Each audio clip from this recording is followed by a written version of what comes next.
Oh, a visitor. What a rare animal. The hawk. But I don't mean the remake. I mean the original with extra ketchup, please. How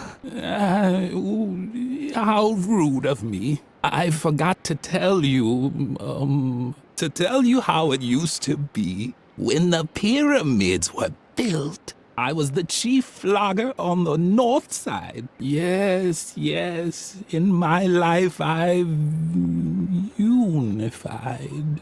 Unified Tibet, I said. Back then, I served as a carpet beater under 3 different Dalai Lamas. For one of them, I was even there as a rebirth assistant in the maternity ward. It was very different from the year I was an interior decorator for the Mayas.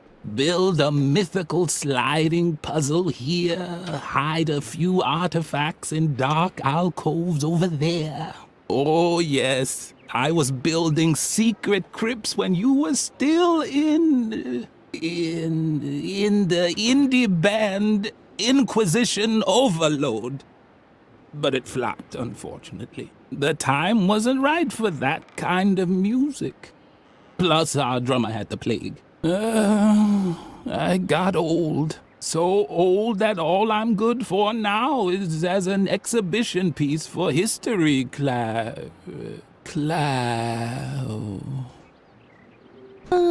I'll get to that in a moment. First, I wanted to tell you, telling stories takes a lot of skill. That's why I worked for a while as an exhibition piece for history class in a convent school.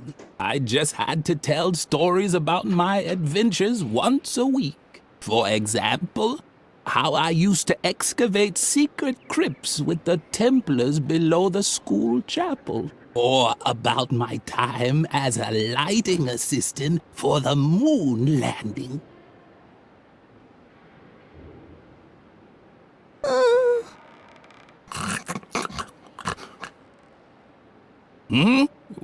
What? I must have dropped off for a moment. But I was just going to tell you an exciting story from my past. Was it the story of how I tried to navigate to Cape Town and ended up discovering the Eurasian continent? Oh, I know. I wanted to tell you how I helped the Templar Knights build the convent chapel, right?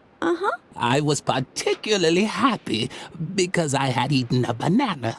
Or was I sad because all there was to eat was coconuts again? No, the coconuts were when the Trojan mayor gave me the key to the city for my heroic valor. Or was my heroic valor while building dikes in Atlantis? But I think I had an apple that day.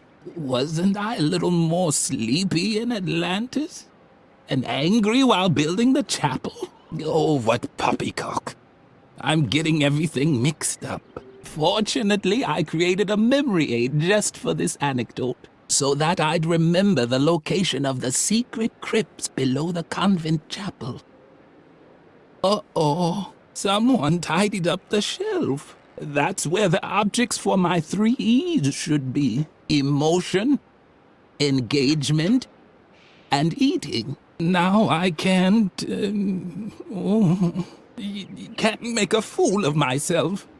Now let's see. I know exactly what you're looking for. An instructive story about my time with the Templar Knights. Unfortunately, my memory aid is still missing a few important pieces. If I only knew what the 3 E's for this story were. But right now, all I can remember are a few vague associations. 4, to be precise.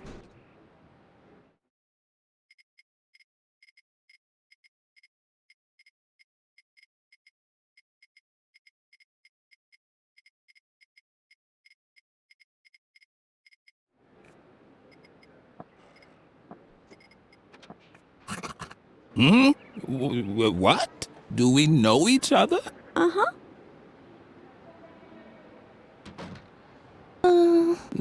Oh, wait. Wasn't I just about to tell you something? Fortunately, I created a memory aid just for this anecdote. Ah, exactly. Now I remember. On that day, I was particularly angry. We had just laid the stone slabs in the chapel when the Templar Knights returned from a secret meeting. They examined my work and praised me for doing a heroic job. Then they gave me a coconut. It was one of the greatest days of my life. Here, I even still have the book in which I wrote everything down, including the meaning of the secret Templar symbols on the stone slabs. And now please leave me alone. All this reminds me too much of how I once helped a little girl uncover the mystery of the secret crypt below the chapel. One day I really have to tell you that story.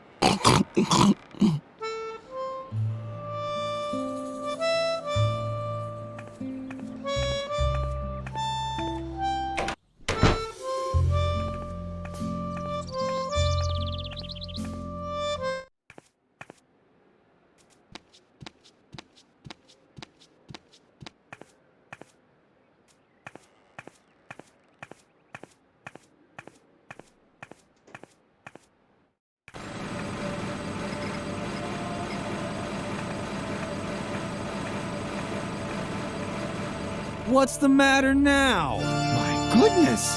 That does look very interesting. Uh-huh. Let's see. I just the same symbols on stone slabs, but the pattern is full of gaps. I'm a pro when it comes to riddles. That's why all I need is a single glance to be able to declare without a doubt that, yes, this is a riddle. But the solution page seems to be missing. That's what is useless to me like that. Unless, of course, you have a solution.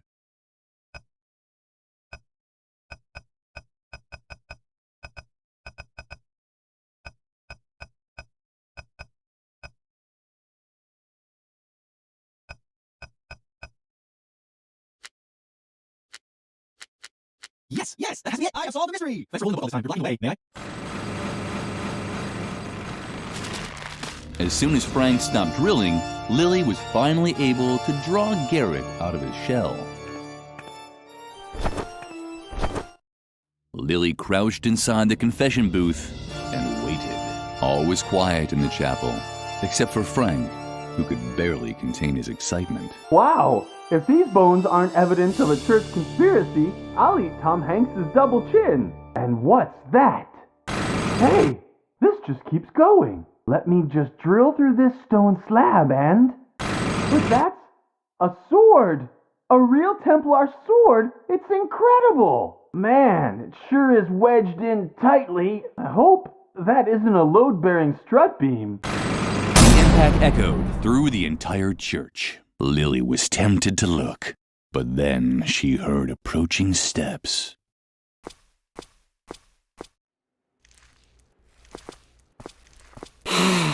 It's so blissfully quiet. I can finally take up my listening post again.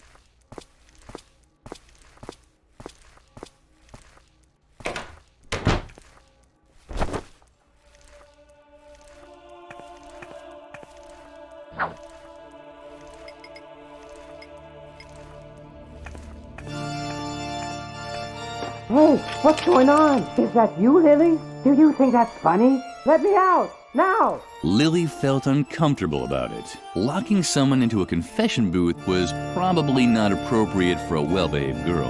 On the other hand, she was doing Edna a big favor. She could hardly wait to tell her best friend all about it.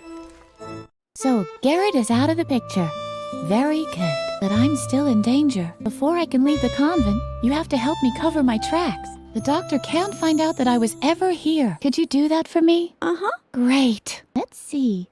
First, you have to get rid of the balloon that I left in the main hall. It even has my portrait on it. The doctor would recognize me immediately. I also played with firecrackers down by the school clock. Let's just say it was part of a weather experiment, and I would have succeeded if I'd had a real DeLorean. You can't imagine how hard it is to get a lawnmower up to 80 miles per hour. And of course, you have to remove the inscription on the swing tree. It hurts me just as much as you, but I could hardly leave the doctor better evidence that I was here than that. Do you think you can handle all that? Uh-huh. Thank you, Lily. You're the best.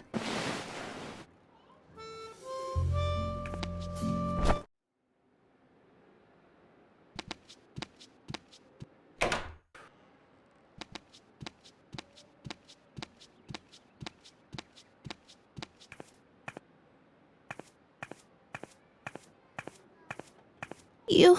Oh, another one of them. Get lost. I'm not in the mood for jokes today. What? No. Oh. You want to see a few tricks, don't you? I knew I shouldn't have said that. Okay. I'll make you a deal. I'll make you a cute balloon animal, and you leave me in peace, okay? Uh-huh. All right? What's it gonna be? A wrench? Why not? I know all about wrenches.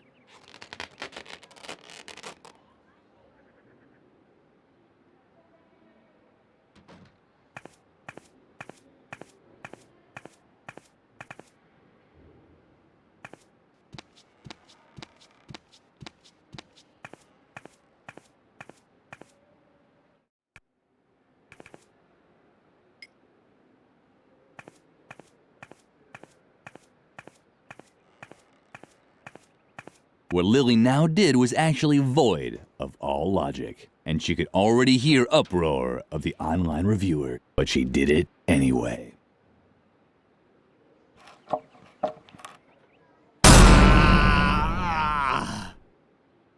The online reviewers sounded a bit hoarse today. Maybe they shouldn't smoke so much.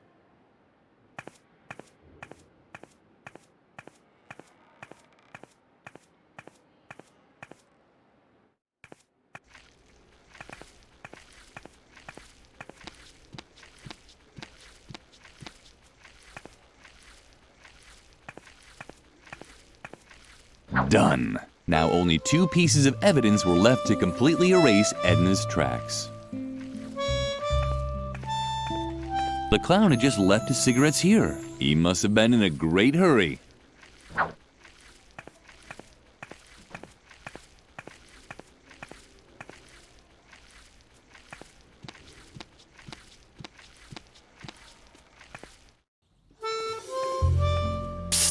Lily, I really have to ask you something. Do you like me? Uh-huh. Thank goodness. I wasn't really sure, because there's something on my mind. It's about my feelings, and I'd like to ask you a really huge favor.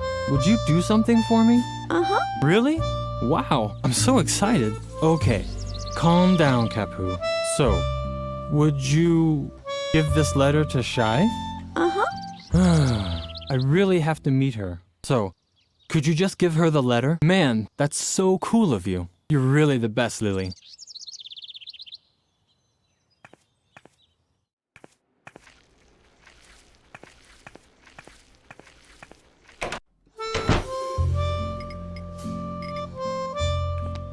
Oh, what fabulous thing do you have there? Is it for me by any chance? Lily hesitated. Certainly not because she begrudged Shy her meeting with Capu. No. She was worried. Who knew what sort of things could be in the envelope? A snake? A scorpion? The anthrax virus? In the end, she decided to give Shy the letter, after all. Uh-huh. Wow! It's from Capu! A date? Oh, how exciting! I have to put on more glitter. Apparently, the letter didn't contain the anthrax virus. Thank goodness.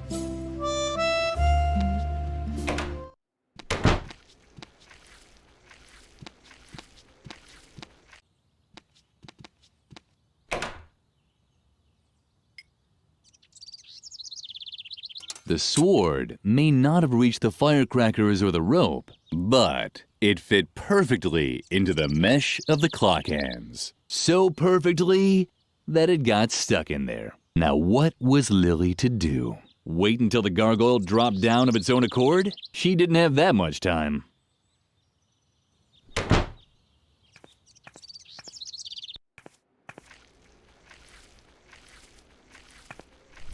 The clock in the tower sounded duller than usual today. Was it really that late already?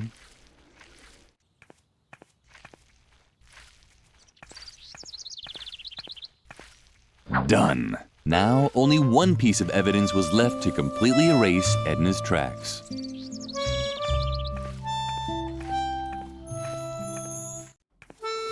Apparently, Birgit had set down her work, but she had completed the banner with the puma motif.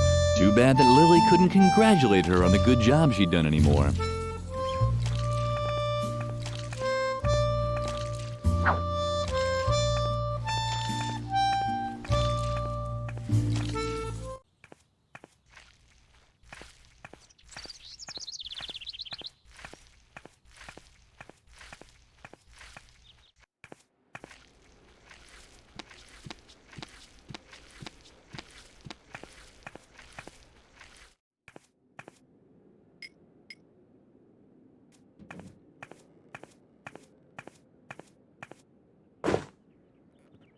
Ah, that's what I call an outstanding motif. Effective and controlled. A symbol of complete self-control. Just like the directors of this convent. This will impress the doctor. Come along, Lily. Birgit has earned another award. Her diligence and reliability will be rewarded with a celebration. Lily almost jumped in the air with excitement. There hadn't been a celebration in the convent for a very long time. Mother Superior had already begun the ceremony when Lily entered the classroom. It was a lovely celebration. The only odd thing was that Birgit was nowhere to be seen. And I hereby award you a Golden Girl Scouts badge on a ribbon. Your embroidering skills and excellent sense of duty are a superb example to your fellow students. You, Birgit, are a textbook example of how strict and systematic guidance can result in great achievements. Ah, Lily, follow the example of your fellow student and do some cleaning. If only all children were as conscientious as Birgit. The celebration was very short, but Lily enjoyed it anyway. This was probably the best day of her life. Lily thought that the Girl Scouts badge was much too precious to leave lying about like that. She put it in her pocket just to be safe.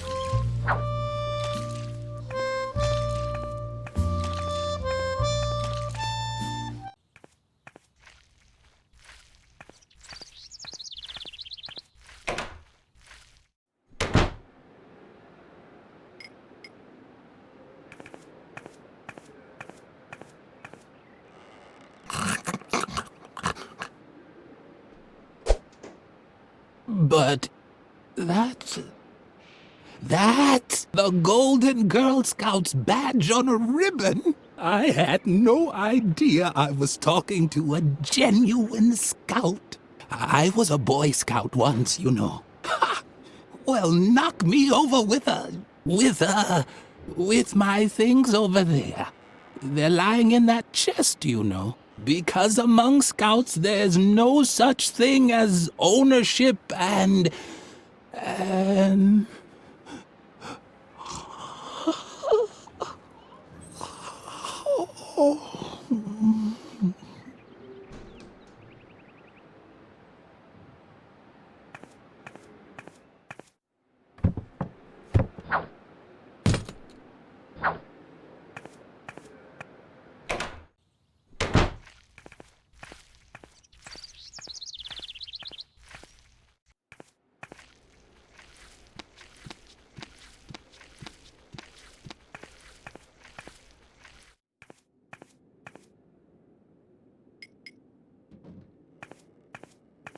What do you have there? Is that my knife? Uh-huh. It's just unbelievable that a little brat like you is running around with a knife. Let me tell you, the youth of today are as rotten as next week's canned goulash. Don't you know how much damage a knife like that can do? Uh-uh. Did I show you? Uh-uh. You see? So hand it over before you hurt someone. Unbelievable.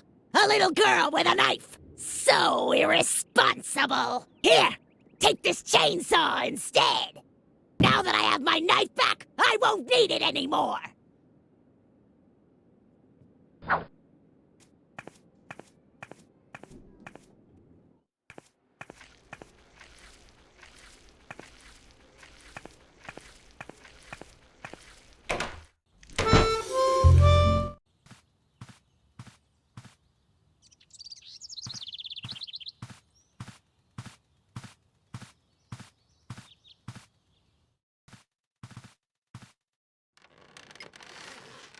Lily had a brilliant idea. High-proof alcohol was an excellent fuel substitute for the gasoline chainsaw. Mother Superior would really be proud of her.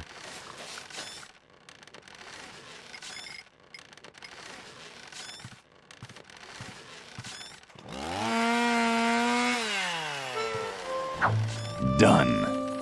Lily had finished all of Edna's jobs and had gotten rid of all of the evidence. She could hardly wait to tell her best friend all about it. Lily, thank God. I have a new and much more serious problem. I can't find my diary anywhere, and all my escape plans are written in it. I even drew a map where I marked my hiding place. So forget about getting rid of the evidence. No, just forget it. It wasn't important anyway. The diary now has top priority. Please, help me look for it. If Mother Superior gets her hands on it, I'm done for. It has to be somewhere around here. Of course, Lily immediately knew what to do. She immediately knew what to do. Oh, man. Was that really so hard? The diary was lying right there. Or hanging, rather. The telltale drawings were dangling from the claw of a dumb, gawking pigeon. The moment Lily tried to grab the diary, the pigeon rose in the air and carried it to the roof of the convent, where it disappeared in the rafters above Mother Superior's office. Gawking certainly wasn't going to help. Once again, Lily's path led her back towards the lion's den.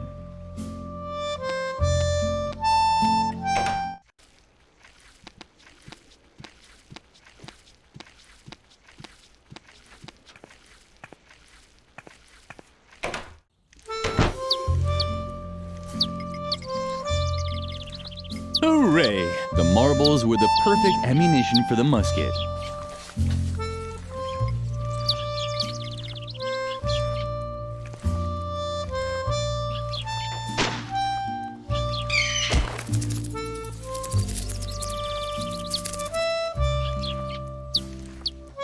Lily might have missed the sparrows, but her effect on Shawnee was apparent. He actually seemed a little impressed. Lily had heard that cigarettes were supposed to have a soothing effect.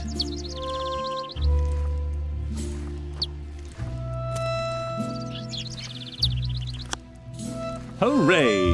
What a great job Lily had done. Shawnee seemed to feel much better already. You can tell by the way his pupils were slowly rotating towards the inside.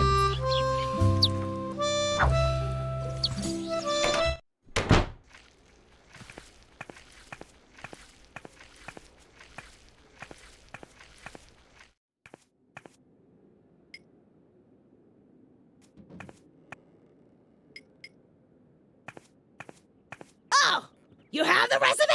Uh-huh. Well then, let me see it! I can manage that! Duck roast for Lumpy!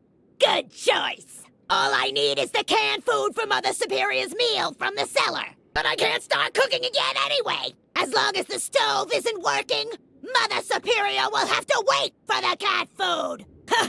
I wouldn't want to be in your shoes when you give her the news!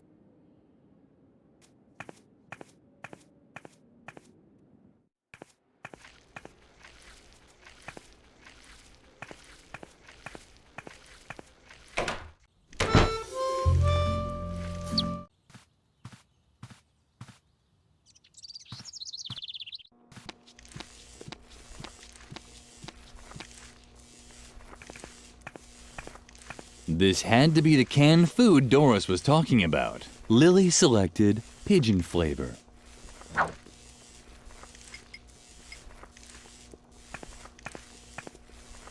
Lily had placed the log in the stove. Now she just had to light it.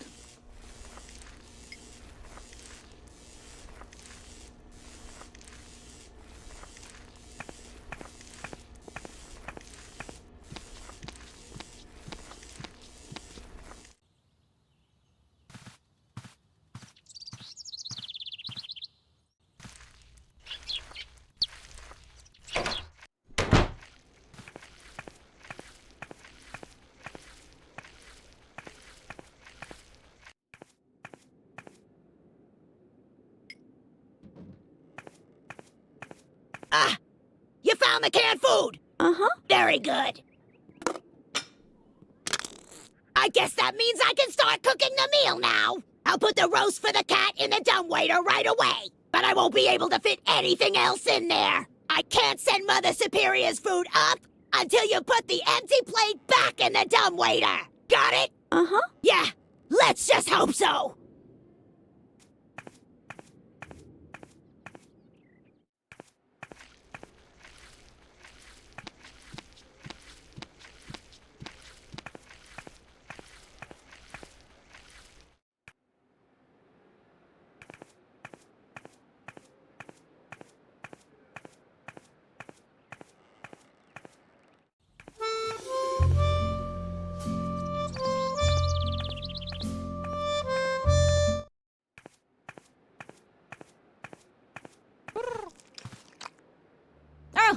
There's the missing child. I was beginning to hope you'd been eaten by a wild animal on the way, but at least you brought the food. I have to finish a few tasks now. Feed Lumpy while I'm gone. And don't even think about leaving the office before the work is done.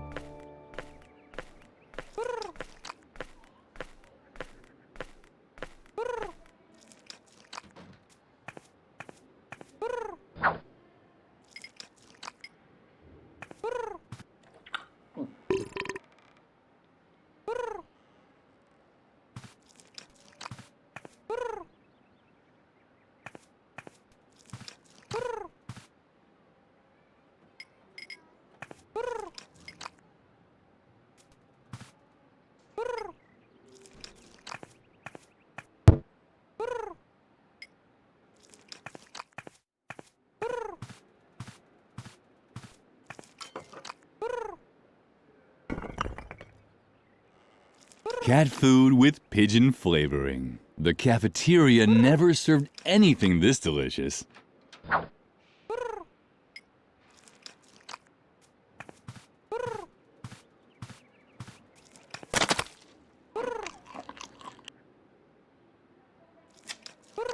Lumpy obviously enjoyed the pigeon-flavored cat food, and it really looked like he already had an idea where to get second.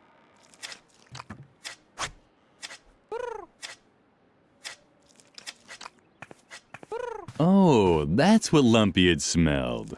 The pigeon that had stolen Edna's diary was sitting on one of the beams.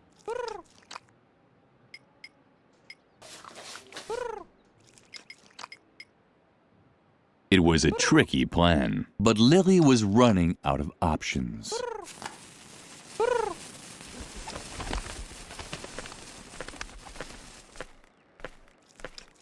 My goodness! I see that Lumpy has finally had a meal. Why, this is quite a surprise. Perhaps all hope is not lost for you yet after all. And now leave me alone.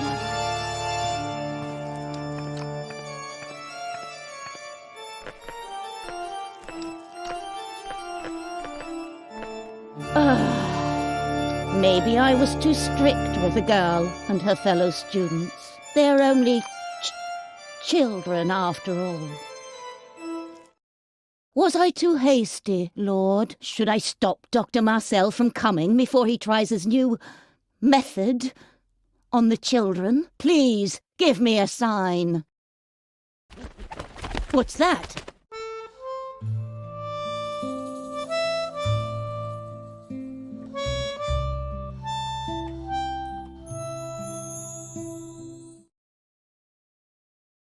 A dove? Or at least a pigeon of peace? Is this your sign? Should I spare the children? Oh, Lord, thank you.